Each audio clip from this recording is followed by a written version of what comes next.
మాజీ ఎంపీలని, సర్పంచ్లని, ఎంపీటీసీలని, కార్పొరేటర్లని, municipal చైర్మన్లని, BRS party కార్యకర్తలని, ఉప సర్పంచ్లని, వార్డు మెంబర్లని, కేసీఆర్ గారి ప్రతి అభిమానిని, కేటీఆర్ గారి, హరీష్ రావు గారి ప్రతి అభిమానిని ఇవాళ పోలీసు వాళ్ళు అరెస్ట్ చేసి ఎక్కడికక్కడ హౌస్ అరెస్టులు, పోలీస్ స్టేషన్లో నిర్బంధించి ఆఖరికి ఇవాళ పొద్దున నేను రాజు గారు ఇక్కడి నుంచి బయలుదేరి మేమిద్దరం వెళ్తాము, మా బీఆర్ఎస్ పార్టీ ఎమ్మెల్యే అంటున్నాడు కదా, గొడవ అవసరం లేదు, తను కూడా స్వాగతించిండు. నేను మీడియాలో చూసినా కలిసి వస్తాము, తీసుకొని వచ్చుకుంటామని కేసీఆర్ గారి దగ్గర తీసుకుపోతామని నేను ఎంత చెప్పినా పోలీసు వాళ్ళు వినకుండా ఇవాళ నన్ను రాజుగారి ఇంట్లో అరెస్ట్ చేయడం జరిగింది.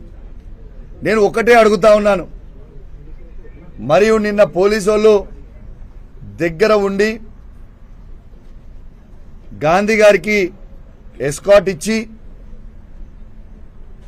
ఆ గుండాలని తీసుకొని వచ్చి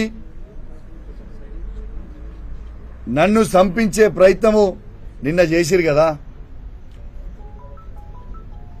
మరి నిన్న ఎందుకట్లా చేసిరని నేను అడుగుతా ఉన్నా పోలీసు వాళ్ళని. వచ్చిన వాళ్ళ 30-40 మందిని ఇలా సైబరాబాద్ పోలీస్ అనేది ఆ 30-40 మందిని ఆపలేకపోయినరా. నేను ఒక్కటే కోరుతా ఉన్నా, ఈ తెలంగాణ సమాజాన్ని ఒక్కసారి ఆలోచించమని కోరుతా ఉన్నాను. ఏ విధంగా ఈ రేవంత్ రెడ్డి గారి ప్రభుత్వం ఏ విధంగా వ్యవహరిస్తుందనేది దయచేసి ప్రతి ఒక్కరు కూడా గమనించాలని విజ్ఞప్తి చేస్తా ఉన్నాను. స్వయంగా రేవంత్ రెడ్డి గారే అక్కడ ఆదేశాలు ఇచ్చి కౌశిక్ రెడ్డి గారిని హత్య చేయండి, ఇలా ఏదన్నా చేసి అని చెప్తే